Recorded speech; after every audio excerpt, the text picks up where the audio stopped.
हम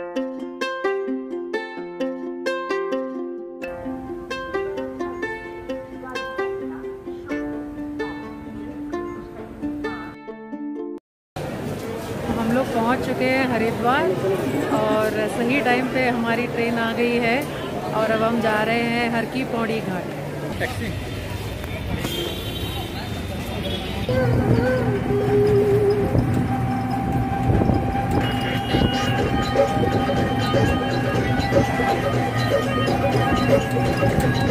After 2 days of rain, this is the condition of Ganga. It's completely dusty now. Can see it's too high.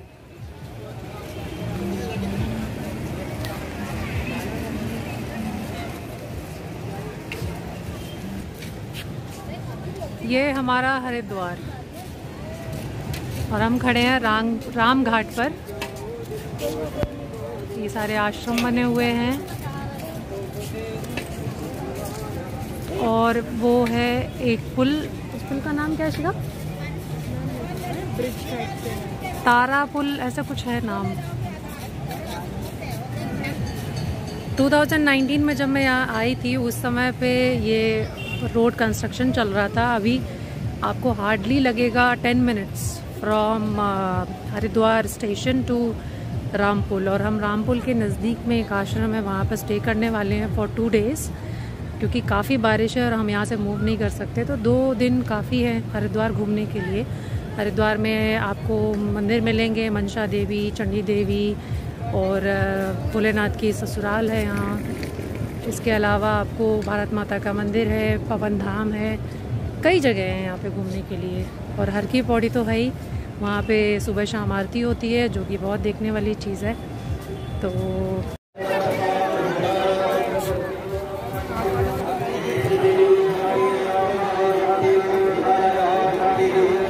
आरती के लिए तैयार हैं हर की पौड़ी पे। पानी कम हुआ है इसलिए बालू बीच में आप देख सकते हो। आरती की घंटी लगते ही ना मैं रोक पाऊंगा ना।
जयति तेदिकं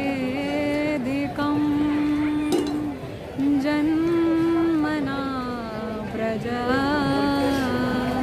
शयात इंदिरा शाश्वतत्रयी दयितदृश्यतां दीक्षुतावका त्वयि धृता सव त्वां विचिन्वते। अभी हम लोगों ने जो इस श्लोक का गायन किया वो श्रीमद् भागवत के 10वें स्कंद के रास पंचाध्यायी का गोपी गीत का प्रथम श्लोक था, जिसमें भगवान श्री कृष्ण जो हैं सभी गोपियों को रास पूर्णिमा में आमंत्रित कर रहे हैं अपने वेणुनाद के द्वारा।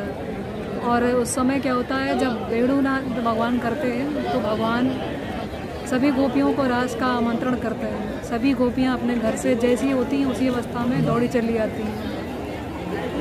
तो सभी गोपियां जो हैं जैसी होती हैं उसी श्रृंगार में और उसी से, जैसा वो कोई जो है गोपी अपना घर लीप रही होती है तो उसी अवस्था में बिना हाथ धोए चली आती है। कोई अपने बच्चे को झूला झुला रही होती तो वहीं छोड़ के वहीं चली आती है। कोई जो है अब गाय भैंस को चारा दे रही होती है तो वो रास्ते में ही छोड़ के अपना काम चली जाती है। यहाँ पर श्री वेद व्यास जी बताते हैं कि देखो भगवान का प्रेम कितना सर्वोच्च है। और पूर्णिमा जो है वह मन की अवस्था पर भी आधारित है। मनुष्य का जो मन है वह चंद्रमा से उसका बहुत संबंध है। इसीलिए माया ज्योतिष में बोलते हैं चंद्रमा मन सो जाता है। चंद्रमा का जो उदय है वह मन से हुआ है। और आज जो हम शरद पूर्णिमा पर यहाँ पर जो सत्संग छोटा सा कर रहे हैं उसका यही कारण है कि हम लोग यहाँ हर की पौड़ी पर बैठे हुए हैं। भगवान के जहाँ श्री नारायण के चरण चिन्ह जहाँ मंदिर में विराजमान है।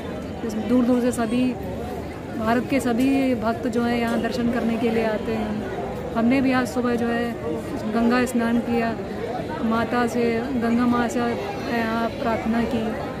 और अब हम लोग यहाँ पर जो है कुछ क्षण यहाँ गंगा जी के तट पर बैठे हुए हैं माता के जो है कुछ चिंतन और मनन करने के लिए। तो कहते हैं कि शरद पूर्णिमा के दिन जो है गोपियाँ जाती हैं। इसका कारण ये था कि गोपियाँ अर्थात जो मनुष्य जो हैं उनकी आत्माएं ही गोपियाँ हैं। जब श्री कृष्ण रूपी परमात्मा ईश्वर उनको जैसे बुलाते हैं, जब उनका प्रेम इंसान को खींच लेता है तो मनुष्य जिस अवस्था में होता है उसी अवस्था में दौड़ा चला आता है। और गोपियाँ ने यही किया। और जब गोपियों ने रास पूर्णिमा में भगवान के साथ जो है उसमें नृत्य करने लगी तो भगवान की उस प्रेम माधुरी का जो है रसपान करते करते कृष्ण जो है मधुराति मधुर है। अखिल विश्व में सबसे सुंदर अगर कोई है तो भगवान कृष्ण है। तो भगवान कृष्ण उस समय मोर मुकुट धारण किए हुए थे, हाथ में सुंदर सी बंसी है, गले पे कौस्तुभ मणि धारण किए हुए हैं। और उस समय भगवान जो है त्रिवंग ललित अवस्था में खड़े हुए हैं। त्रिवंग ललित में अवस्था में भगवान 3 जगह से टेढ़े हैं। भगवान की गर्दन जो है वो झुकी हुई है, कमर से भी भगवान थोड़े टेढ़े हैं। और भगवान का जो चरण है बायां वह भी थोड़ा टेढ़ा रखा था, इसलिए उन्हें भगवान का एक नाम त्रिभंगी लाल पड़ा। तो उस समय गोपियों ने ऐसी सुंदर झांकी की दर्शन किया तो उनका मन जो है एकदम पूर्णिमा की अवस्था को प्राप्त हो गया, पूर्ण हो गया ईश्वर के प्रेम में। और अब उनका जन्म जन्मांतर का जो कर्म थे वो सब समाप्त हो गए। तो कहते हैं कि जो माँ गंगा है वह भी हमारे पापों का ही क्षय करने वाली है, उनको ही समाप्त करने वाली है। लेकिन इसका तब लाभ होता है जब मनुष्य निर्मल मन से आता है, एकदम बाल सुलभ मन से आता है और इसके पावन जल में डुबकी लगाता है, माँ से प्रार्थना करता है और जो है अपने जीवन को उसमें धारण भी करता है। तो श्री कृष्ण ने जब गोपियों के साथ रास किया तो उस समय जो है गोपियों को सामान्य मनुष्य की तरह ही श्रीमद हो गया, मदरता है तो उन्हें अभिमान हो गया कि संसार में जो है हमसे ज़्यादा भाग्यवान कोई नहीं। तो कुछ समय कृष्ण ने उनके जो है अभिमान जो भगवान को प्रिय नहीं अपने वक्त में, भगवान कहते हैं जब तक तुम्हारे अंदर अभिमान है तो तुम मेरे मंदिर में भी खड़े हो तो तुम मुझसे दूर हो। तो भगवान ने कहा ये तो गोपियाँ बिल्कुल मेरे निकट हैं। और भगवान कहते हैं कि जीव का जो जन्म है वह मेरे जब सम्मुख आता है तो उस समय उसके जन्म कोटि अघनाशयी तभी है, उसके समस्त जो है पाप नष्ट हो जाते हैं। तो जब गोपियों ने देखा कि कृष्ण उनके साथ इतना निकट, तो भगवान किसी के पास अपने नहीं बुलाते, इतना हमें बुला दिया। तब गोपियाँ जो है गोपियों का अभिमान दूर करने के लिए भगवान ने वहाँ से श्री राधा जी के साथ, जो भगवान की लीला शक्ति है, योग माया शक्ति है, जिनसे समस्त ब्रह्मांड की सृष्टि होती है, उनके सहित भगवान अंतर्ध्यान हो गए। अंतर्ध्यान कर तक भागवत में कहते हैं सुखदेव जी, इसका तात्पर्य है कि वो अपनी शक्ति के साथ मनुष्य के हृदय में ही जब अंतर्ध्यान हो जाते हैं तो जीव भगवान के हृदय में होते हुए दिखाई नहीं देता वो। फिर गोपियों ने जो है रुदन करती हैं, भगवान को रोकर बुलाती हैं। उस समय ये 19 श्लोक का गोपी गीत गाते हैं, जिसका एक श्लोक का गायन हम लोगों ने यहाँ पे किया। और आज हम सभी लोगों ने शरद पूर्णिमा पे जो है यहाँ पे गंगा स्नान किया है।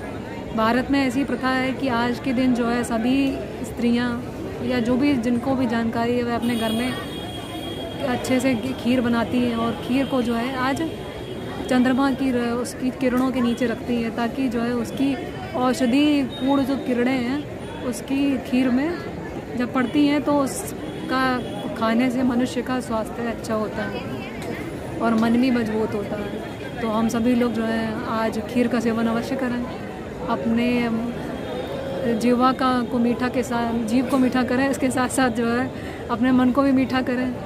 और हृदय की मिठास अगर बढ़ानी है तो उसके लिए तो प्रेम ही आवश्यकता है, उसके लिए खीर से नहीं, उसमें प्रेम चाहिए। तो भगवान के प्रति अपनी शुद्ध भक्ति अर्पण करें, गोपी गीत का पाठ करें और अपने आसपास सभी लोगों को जोड़कर जो है कीर्तन करें, ध्यान करें। जो भी है ईश्वर की जिस विधि में, जिस पूजा में आप रुचि हो, जो सुलभ सरल लगे उसको अपनाकर भगवान का चिंतन करें। और गंगा मैया से हम सभी के लिए आज प्रार्थना करेंगे, क्योंकि हम हर की पौड़ी पर विराजमान हैं अपने सभी मित्रगणों के साथ, भगवान की प्यारी और सुंदर आत्माओं के साथ। तो हम प्रार्थना करेंगे कि जो भी इसे सुन रहे हो उन्हें भगवान जो है आशीर्वाद प्रदान करें, स्वास्थ्य और समृद्धि प्रदान करें। इसी के साथ वाणी को विश्राम देंगे।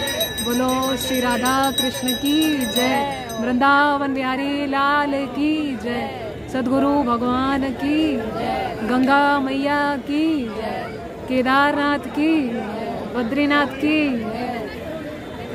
अपने अपने माता पिता की।